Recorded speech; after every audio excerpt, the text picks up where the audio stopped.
महाराष्ट्र में भक्त हुए श्री त्रिलोचन जी,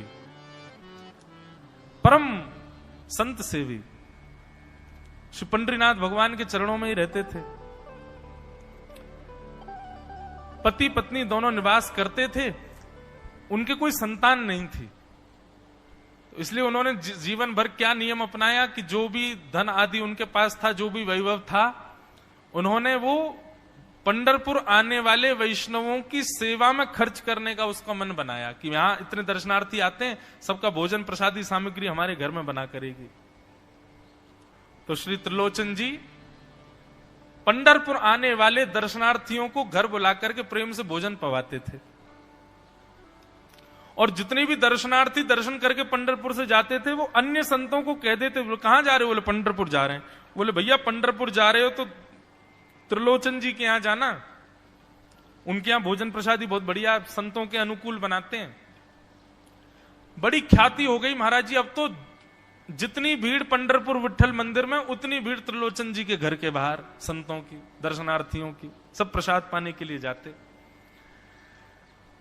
त्रिलोचन जी और उनकी पत्नी बड़े प्रसन्न कि इतनी संतों की सेवा हम कर पा रहे हैं, ये हमारा सौभाग्य है। धीरे धीरे दोनों वृद्ध अवस्था को प्राप्त हो गए। दोनों वृद्ध हो गए तो अब इतनी सामग्री बना नहीं पाते, कोई सेवक नहीं था, स्वयं बनाते थे पति पत्नी मिलकर के। अब तो ऐसा हो जाता, कभी कभी दाल लग जाती, जल जाती, रोटियां सेकते तो रोटियां जल जाती। वृद्ध अवस्था, थक भी गए थे बहुत ज्यादा, तो प्रसाद पवाते तो थे, संत जन बेचारे प्रेम से स्वीकार तो करते, पर अब स्वाद नहीं होता था, तो बेचारे जैसा था उसको पाते, थोड़ा बहुत पा करके चले जाते। धीरे धीरे संतों का आगमन अब कम होने लगा। त्रिलोचन जी इस बात से बड़े परेशान हो गए, बोले भैया संत हमारे घर से आना बंद हो गए, हम क्या करें? तो श्री त्रिलोचन जी महाराज ने बाहर एक बड़ा सा कुछ होर्डिंग जैसा लगा दिया, उस पर लिख दिया कि अंदर कोई संत सेवा आदि के लिए एक सेवक की आवश्यकता है। अगर किसी के अंदर सेवा भाव हो तो वो आकर के भीतर संपर्क करे। सेवा, ब्रजवासी सेवा, गौ सेवा, इन सब सेवाओं के प्रकल्प में यदि आप सेवक की कामना करोगे तो कहीं ना कहीं किसी ना किसी रूप में ठाकुर जी आएंगे सेवा के लिए। त्रिलोचन जी ने बाहर लिख दिया कि भाई संत सेवा के लिए सेवक की आवश्यकता है, यदि कोई सेवा भावी सेवा करना चाहता है तो भीतर आके संपर्क करे।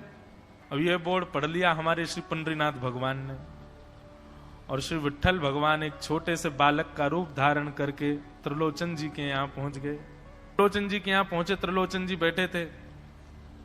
बोले साहब जी, आपने बाहर लिख रखा है संत सेवा के लिए यदि कोई इच्छुक हो तो भीतर आके संपर्क करे, मुझे सेवा करनी है। त्रिलोचन जी और उनकी पत्नी देखें, बोले कितना छोटा सा बालक है, कितना प्यारा है, ये तुम्हारे माता पिता नहीं है? बोले होंगे तो पता नहीं, मुझे तो पता नहीं, मैंने कभी देखा नहीं अपने माता पिता को, मैं अकेला ही हूं, ना मेरे कोई भाई है, ना कोई मेरे मित्र है, ना मेरे कोई बंधु है, ना मेरे माता पिता, मैं अकेला ही हूं। त्रिलोचन जी की पत्नी को तो इतनी दया सी आ गई, अरे राम राम, बेचारा अकेला बालक है। अच्छा चलो ठीक है, तुम यहां सेवा कर लेना, लेकिन कुछ नियम है उनको सुन लो। सबसे पहले तो अपना नाम बताओ, तुम्हारा नाम क्या है? विठल भगवान ही थे, वो तो छोटे से बालक के रूप में गए थे। बोले मेरा नाम है अंतर्यामी। त्रिलोचन जी बोले नाम सुनकर के तो ऐसा लगता है जैसे सच में अंतर्यामी है क्या? अच्छा बेटा अंतर्यामी, सेवा करोगे? बोले ये सेवा करना तो मेरा जन्म जन्मांतर का काम है, मैं यही तो करता हूं। संतों की सेवा करना, वैष्णवों की सेवा करना, भक्तों की रक्षा करना, ये मेरा जन्म सिद्ध अधिकार है, मैं इसी के लिए ही आता हूं। त्रिलोचन जी और उनकी पत्नी एक दूसरे का मुख देख करके बोले नेक सा बालक है, लेकिन बोलता कैसे है? ठाकुर जी तो सत्य बोल रहे थे। बोले अच्छा, सुबह एक सब्जी बनानी पड़ेगी, दाल बनानी पड़ेगी, और हमारे यहां लगभग 100-150 संत आते हैं, उनके हिसाब की रोटी बनानी पड़ेगी, और सब बेटा तुमको करना पड़ेगा, हम थोड़ा बहुत सहायता कर देंगे, हमसे ज्यादा बनता नहीं है, तुमको ही सब सिद्ध करना पड़ेगा। अंतर्यामी भगवान बोले बिल्कुल निश्चिंत रहो, हम खीर भी बनाएंगे, हम रबड़ी भी बनाएंगे, हम रायता भी बना दिया करेंगे। हम 2-4 सब्जी और बना दिया करेंगे। त्रिलोचन जी बोले नेक्स्ट सा बालक, सब जानते हो तुम? बोले हाँ, हमको सब आता है, दुनिया का कोई काम नहीं जो हमको नहीं आता हो। और सुनिए, झाड़ू पोंछा बर्तन भी कर देंगे हम। त्रिलोचन जी तो बड़े खुश हो गए, बहुत बढ़िया सेवक मिला यार, ये तो सब काम करता है। लेकिन भगवान बोले लेकिन अब हमारी शर्त सुनो। त्रिलोचन जी बोले तुम्हारी भी शर्त है? बोले हाँ। क्या शर्त है भैया? बोले हमारी पहली शर्त यह है कि हम दुनिया को बना के खिलाएंगे, लेकिन हमको आपको बना के खिलाना पड़ेगा। हम अपने हाथ का बना नहीं पाते, हम आपके हाथ का बना। और ये वास्तविकता है, ठाकुर जी पूरी दुनिया को पवाते हैं, लेकिन स्वयं भक्त के हाथ से बना ही पाते हैं। ठाकुर जी बोले हम सारे संतों को बना के पवाएंगे, लेकिन हम अपने हाथ का बना नहीं पाते, आपको हमारे लिए बनाना पड़ेगा। त्रिलोचन जी की पत्नी बोली छोटा सा बालक, इसका आधे हाथ का तो इसका पेट है, एक रोटी में झिक जाएगा ये, इसके लिए मैं बना दिया करूंगी। ठीक है लला, तू बिल्कुल चिंता मत करो, तुम्हारे लिए भोजन हम बना दिया करेंगे। हमारी एक शर्त और सुन लीजिए। बोले क्या? हम कितना भी खाएं हमको टोकना नहीं कभी कि इतना क्यों खा रहे हो। त्रिलोचन जी बोले भैया हम क्यों टोकेंगे, तुम बढ़िया 2-3 रोटी खा लिया करना। बोले 2-3 रोटी तो हमारी दाढ़ में छुप जाती है कहीं पर, हम तो प्रेम से पाते हैं। बस आप लोग ये नियम याद रखना, आप कभी ये मत कहना कि इतना क्यों खा रहे हो। और सुनिए एक बात, अगर हमारे सामने कही तो अपराध बनेगा ही, आपका नियम टूटेगा ही।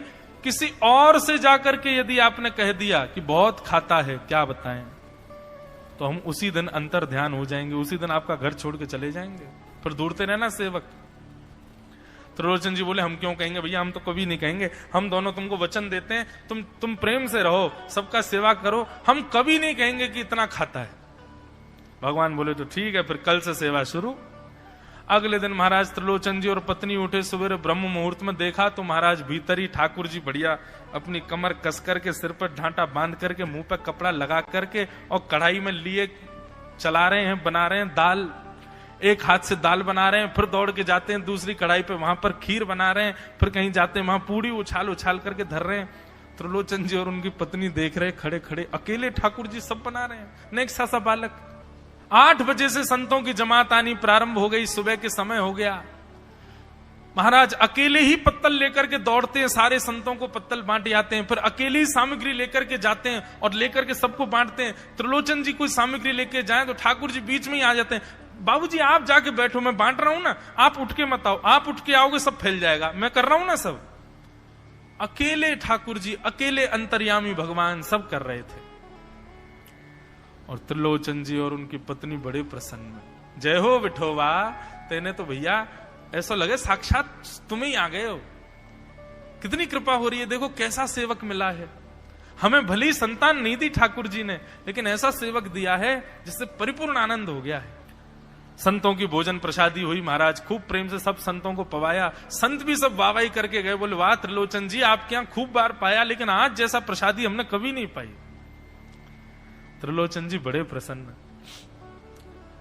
सब संत चले गए, भगवान तुरंत पोंछा लिया है, पूरे फर्श को मार्जन कर दिया, सब बिल्कुल सारी दरी वरी समेट करके रख दी, सब पत्तल आदि सबको व्यवस्थित कराए, सारे बर्तन मांज करके धर दिए, सब बिल्कुल व्यवस्थित करके, और आकर के ठाकुर जी सामने बैठ गए। मैया अब सेवा हमारी तो पूर्ण हो गई, अब हमारी पेट पूजा करो, अब आप लगो रसोई में, हमारे लिए बनाओ।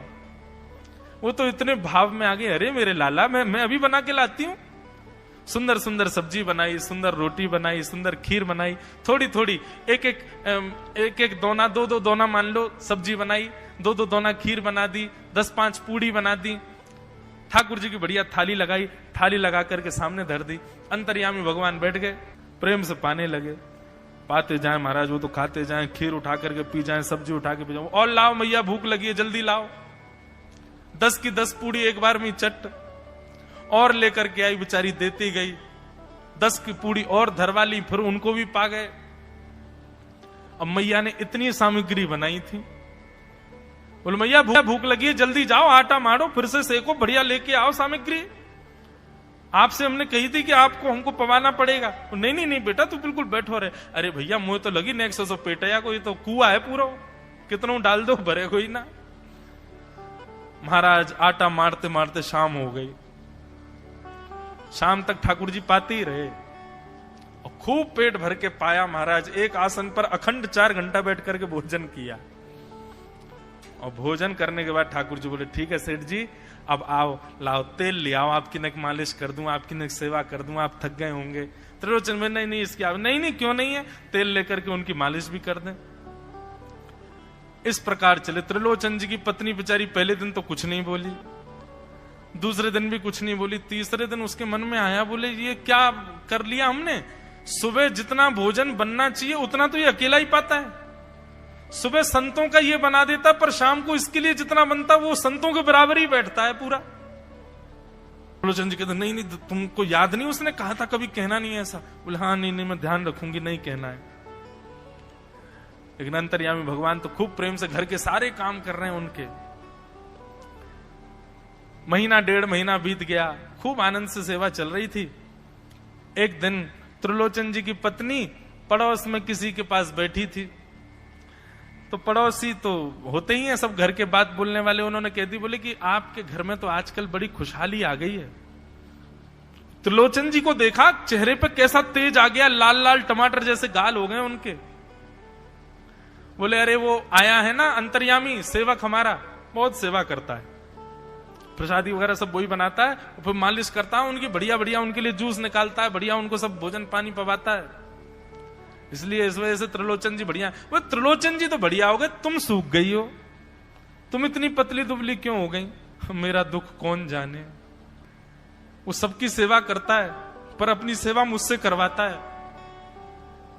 अरे छोटा सा तो है, ऐसे मटक मटक के जाता है, हम तो उसको देखने के लिए खड़े रहते बाहर, कैसे बढ़िया लगता है। कई लोग तो देखने ही आते हैं उसको कि कैसे सब्जी परोस रहा है, कैसे पूड़ी परोस रहा है, कितना सुंदर लगता है। छोटा सा तो है, उसकी क्या सेवा करनी पड़ती है। अरे बहन तुम क्या जानो, 2, 4, 5, 10 किलो आटे की कब कब में रोटियां पूड़ियां खा जाता है चपेट करके, कोई पता नहीं चलती, पेट है कुआ है समुद्र है क्या है पता नहीं चलता है। इतना खाता है, इतना खाता है, इतना खाता है। 4 घंटे की समाधि पर बैठता है एक साथ, थाली नहीं थाल लगाना पड़ता है उसके लिए, इतना खाता है। जैसे ही कहा इतना खाता है, ठाकुर जी अंतर ध्यान हो गए। शाम का समय, त्रिलोचन जी रोज शाम होते ही बैठते थे, थोड़ी देर कुछ चर्चा आदि करते थे भक्तों की। त्रिलोचन जी ने बुलाया, अंतर्यामी, ओ बेटा अंतर्यामी कहां हो, जल्दी आओ, चलो शाम हो गई है, थोड़ी देर बैठे कुछ सत्संग करें, कीर्तन करें। अंतर्यामी नहीं आए। पूरे घर में खोज लिया, ठाकुर जी नहीं मिले। रसोई घर में खोज लिया, ठाकुर जी नहीं मिले। पड़ोसियों से पूछ लिया, नहीं मिले। सब्जी मंडी देख आए, ठाकुर जी नहीं मिले। पूरा पंढरपुर देख लिया, लेकिन ठाकुर जी नहीं मिले। त्रिलोचन जी बड़े उदास हो गए, पत्नी से कहने लगे, पता नहीं कहां चला गया, कहां गया होगा पता नहीं। देवी तुमने उससे ये तो नहीं कह दिया था कि इतना क्यों खाते। बोले नहीं मैं तो कान पकड़ती हूं, मैं कभी नहीं कहती उससे। बोले किसी और से तो नहीं कहा था ना तुमने, क्योंकि उसने वचन दिया था ऐसा कहोगे तो मैं चला जाऊंगा। बोले हाँ आज एक गलती हो गई, पड़ोसी के पास बैठी थी, उससे बात करते करते मेरे मुख से गलती से निकल गया कि अरे उसके लिए तो बहुत बनाना पड़ता है, 10 किलो आटा खा जाता है, इतना खाता है, तो निकल गया था। समझ गए। बोले ओहो इसीलिए चला गया, उसको पता चल गया कि तुमने कह दिया है तभी चला गया है। त्रिलोचन जी और उनकी पत्नी दोनों श्री पंडरीनाथ भगवान मंदिर के देहली पर जाकर के बैठ गए। जाकर के ठाकुर जी के आगे हाथ फैला करके कहने लगे, बोले नाथ, हे पंडरीनाथ, आपने हमको संतान नहीं दी, पुत्र नहीं दिया, पुत्री नहीं दी जीवन में, हमने कभी उसकी अपेक्षा नहीं की, हमने कभी आपसे शिकायत नहीं की कि हमको संतान क्यों नहीं दी है। पर नाथ, एक सेवक हमारे जीवन में आया, और जब से वो सेवक आया हमारे यहाँ संतों की सेवा होने लगी, हमारे यहाँ कीर्तन होने लगा, हमारे यहाँ सत्संग होने लगा, हमारे यहाँ खूब आनंद की उमंग होने लगी। उस सेवक ने हमको आपसे और प्रेम करवा दिया। ठाकुर जी, हम आज आपसे दोनों भीख मांग रहे हैं, हमें कुछ मत दीजिए, आप भी मत मिलिए हमको इस जन्म में, लेकिन हमारे उस सेवक अंतर्यामी को हमको वापस कर दीजिए भगवान। वो जहां कहीं भी हो उसको वापस भेज दो हमारे पास। ऐसा कहकर के रुदन करने लगे, नेत्रों से आंसू गिरने लगे, चरणों में प्रणाम करके श्री पंडरीनाथ भगवान को रुदन करने लगे त्रिलोचन जी और उनकी पत्नी। इतने में ही स्वर सुनाई दिया, बाबूजी। अंतर्यामी का स्वर सुनते ही पीछे मुड़ करके देखा तो पीछे तो कोई दिखा नहीं। अरे इधर देखिए, पीछे कहां देख रहे हैं? वापस से पंडरीनाथ भगवान की ओर देखा तो श्री पंडरीनाथ भगवान की जगह ही अंतर्यामी बालक खड़ा हुआ है, सामने खड़े होकर के उनको आशीष दे रहा है। त्रिलोचन जी तो भाव विह्वल हो गए, बोले कैसी कृपा नाथ आपकी। बोले आप ही थे क्या? बोले तो इतनी अच्छी संत सेवा, इतनी अच्छी खीर, इतनी अच्छी पूड़ी, इतनी अच्छी सब्जी, और आपकी जो सेवा और इतने अच्छे अच्छे सत्संग कीर्तन, ये मेरे अलावा कौन कर सकता है? संतों की सेवा तो मैं ही करता हूं ना। आपने संत सेवा के लिए सेवक मांगा था, इसलिए मैं ही आपके यहां चल करके आ गया। और श्री त्रिलोचन जी पर अद्भुत कृपा करके भगवान ने उनको कृतार्थ किया।